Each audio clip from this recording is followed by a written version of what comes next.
little while ago, we looked at the 10 longest pay-per-view matches in WWE history, not including Royal Rumbles, obviously. You thought we would trip up there, didn't you cheeky comment section, you? So now it only makes sense to flip the script and reveal the opposite, WWE's shortest pay-per-view matches of all time. Note to self, practice saying flip the script for future videos. Try to say it cooler next time. Flip the script. Flip the script. Flip the script. And despite the wrestlers only having a few seconds to work with, there are all kinds of bouts in here, from dirty sneak attacks to Money in the Bank cash-ins and everything in between. We're going to be using the match times provided by Wikipedia because we never listened at school when they told us not to cite it as a reliable source. So without any further ado, I'm Adam Pacitti from Cultaholic Wrestling, and these are the 10 shortest matches in WWE pay-per-view history. Join us.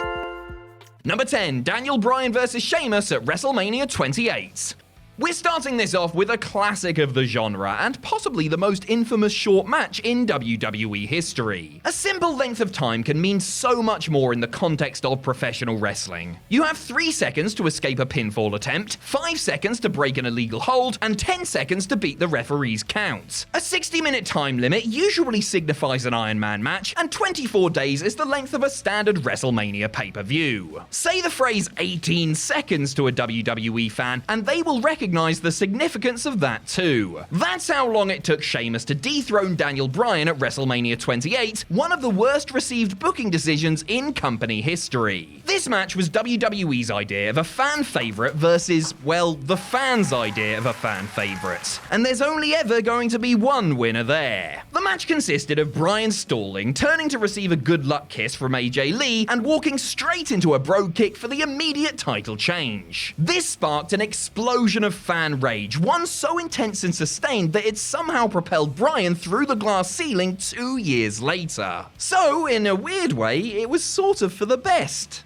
Next up, we have our first tie, and you're not going to believe this, but both matches occurred at Extreme Rules 2019. I'm entirely serious. Go on Wikipedia if you don't believe me, then fall into a wiki hole and wake up several hours later, a page open about the formation of black holes and Pringle crumbs all over your keyboard. How did you get here? You'll never know. Anyway, both of these matches lasted just 17 seconds, and the first is Kevin Owens vs. Dolph Ziggler at Extreme Rules 2019.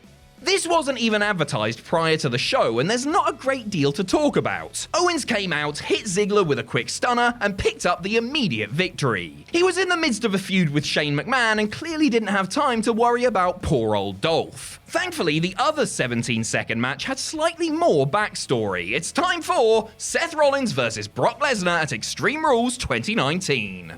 Rollins had shockingly taken Lesnar's title at WrestleMania 35, but Brock had revenge on his mind, having won the Money in the Bank contract despite only competing in the last few moments of the match. We're still not sure how that one was allowed, by the way. Rollins was vulnerable at the end of Extreme Rules, physically exhausted after wrestling in the main event, and mentally frazzled after watching Baron Corbin hit his finisher on Becky Lynch. He was therefore easy pickings for the Beast Incarnate, who nailed a few German suplexes before even cashing in the briefcase. One F5 later, and it was all over. Number 8, Chavo Guerrero vs. Kane at WrestleMania 24.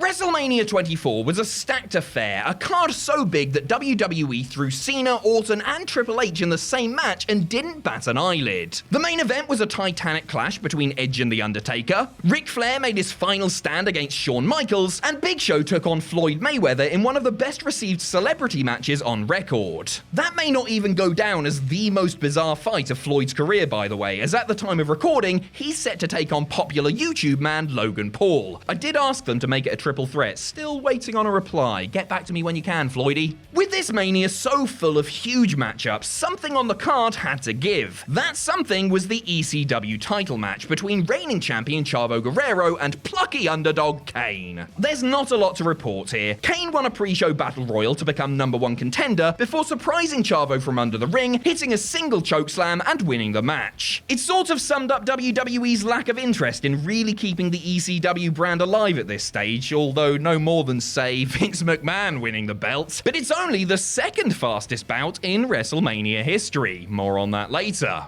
Number 7, Randy Orton vs. Rusev at SummerSlam 2017.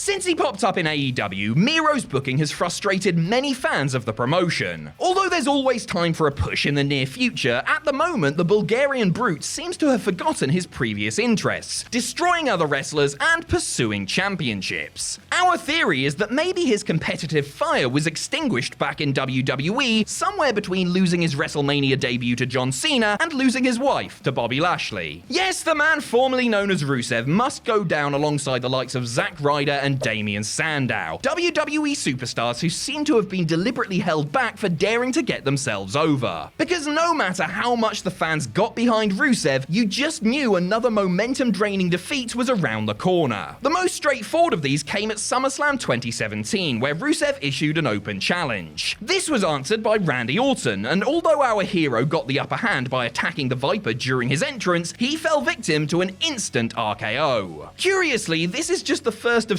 several SummerSlam entries on this list. Apparently superstars love a lightning-fast payday at the event, presumably so they can get back to partying down. Number 6, another tie now, with both matches coming in at just 9 seconds. Let's first head back to the weird olden days for Dynamite Kid vs Nikolai Volkov, the Wrestling Classic. Like WrestleMania 4 and Survivor Series 98, the Wrestling Classic saw WWE attempt to pull off an entire tournament in one night. Always an ambitious task, it often means there needs to be a couple of quick matches here and there. And none at the Wrestling Classic were quicker than Dynamite versus Volkov. This first round clash was a classic example of the babyface standing up for America, despite him being from the north of England and often wrestling in Union Jack attire. Maybe that's why he wore red here, come to think of it. Volkov drew heat by singing the Soviet Union's national anthem, because this was the 80s, remember, but Dynamite Kid had no time to respect the heritage of others, again, because this was the 80s. He flew from the top with a massive dropkick before scampering over to cover Volkov and eliminate him from the tournament. For what it's worth, Dynamite made it all the way to the semi-finals, losing to Randy Savage in a 5-minute match that really should have been 5 times as long. Our other 9-second match is far more modern and far more memorable too. It is Seth Rollins versus Dean Ambrose at Money in the Bank 2016. Like most Money in the Bank cash-ins, this was less about the action in the ring and more about what it represented in terms of a wider storyline. This one felt especially significant, as not only did it provide Dean Ambrose with his only world title in WWE, it rounded off a night where all 3 members of the Shield held the belt. Earlier in the night, Ambrose had survived a hard-hitting ladder match to become Mr. Money in the Bank. And while history may tell us that Dean was the obvious winner, there were several viable options in the match as well, including Owens, Zayn, Jericho, and, if you're optimistic, Cesaro. Later on in the night, Seth Rollins beat former friend Roman Reigns shockingly clean, nailing a pair of pedigrees to take back the WWE Championship. So of course, in came Dean from the crowd to complete the trifecta, smashing Seth with the briefcase and becoming the 3rd greasy handsome greaseball to win the title in one night. Number 5, a pair of 8-second matches now, one which felt like the most important and devastating thing in wrestling, and one of which, didn't. Let's start with the good one. It's Daniel Bryan versus Randy Orton at SummerSlam 2013. We all know that WWE eventually did give in to the Yes movement before pretending that they'd been on Bryan's side all along and even trying to steal the Yes chant, Stephanie. But several months before his crowning moment at WrestleMania 30, it felt like Bryan had hit rock bottom as he was screwed out of the title at SummerSlam. Bryan had just had the match of his life. Okay, it might not crack the top 20 depending on your taste, but let's pretend for a second, shall we? Bryan had just had the match of his life, scoring the upset victory over John Cena to finally win the WWE Championship. Triple H had been guest referee, which was a little bit unnerving, but he'd actually called it right down the middle. Fair play, Hunter! Then Randy Orton's music hits. The game nailed Bryan with a pedigree, and the rest is history. Although it was heartbreaking at the time, this turned out to be a booking masterstroke, making Bryan's win in New Orleans all the more sweet. Now on to the far less important. Roman Reigns versus Elias at Money in the Bank 2019. And by that, we don't mean to crap on Roman or Elias, they're both great at what they do, but the booking here was quite something. Let's dig into this. The pair were feuding because during the draft, Vince was teasing the announcement of Roman Reigns coming to the blue brand, hyping him as the biggest acquisition in SmackDown history. The mystery man was actually revealed to be Elias, who was immediately attacked by Roman, who had also been drafted. It doesn't make much sense, we know. First, we're supposed to believe that in kayfabe, Vince actually felt that Elias was a bigger acquisition than Roman. No offense to the Drifter, but come on. To make matters worse, Roman sucker punched Vince and was challenged by Shane in the weeks ahead, with Elias acting as enforcer. So Elias was just helping a man stand up for his elderly father. What a despicable heel. At the pay-per-view, Elias clearly didn't want any of Roman, attacking him with his guitar backstage before coming out to play us a lovely song. The big dog recovered, of course, flying down the ramp with a Superman punch, hitting a solitary spear, and picking up the easy victory. Number 4, because they're not that common, short pay-per-view matches are generally quite exciting. But in the case of one of our 4th placed matches, sometimes you just want to see two great wrestlers have a great contest. Especially if it's only the second televised singles match between the pair, the other being on Superstars of all places. Yes, we're quite annoyed about this one. It is Christian versus William Regal at SummerSlam 2009. First of all, we should probably mention that yes, this is another example of the ECW title not being given much respect. But then again, it was 2009, there wasn't much hope for it at this point. But more annoyingly, this could have been a show stealer between two underrated greats. I have no doubt that given more time, Christian and Regal could have put on a very unique and entertaining title match. Instead, Christian grabbed Regal as he was removing his entrance gear, hit the kill switch, and retained his title. Ha ha ha, let's all laugh at William Regal. He sucks and he's British. He's British and he sucks. Regal's henchman gained a measure of revenge after the bell, but you'll be surprised to hear a beatdown from Ezekiel Jackson and Vladimir Kozlov doesn't improve our opinion of this match. Also clocking in at 7 seconds, we have Big Show versus Daniel Bryan at TLC 2011. This was another Money in the Bank cash-in and possibly the least eventful of them all, at least in terms of action. Big Show had won the World Heavyweight title from Mark Henry, but his opponent had left him unconscious after a DDT onto a pile of chairs. This was the cue for Daniel Bryan to run in and cover the unmoving champion for 3, which sounds pretty straightforward. But this was actually a very important moment for several reasons. First of all, it was Bryan's first world title in WWE, an incredible achievement for a man seen as an all-time great, but only on the independent scene. It also gave Bryan a new direction heading forwards. He'd previously claimed to be saving the cash-in for WrestleMania, but went back on his word to pick up an easy victory here. This was a key step in Bryan's slow heel turn, as he would celebrate mediocre victories by screaming a single word over and over. Yes. Oh, I was done. Yes was the word he used. Yes. Number 3, we're finally getting into really fast territory now, with both of these matches lasting 6 seconds. That's barely enough time to make a pinfall attempt, you crazy cats. First off, we are heading to the showcase of the Immortals for The Rock versus Eric Rowan at WrestleMania 32.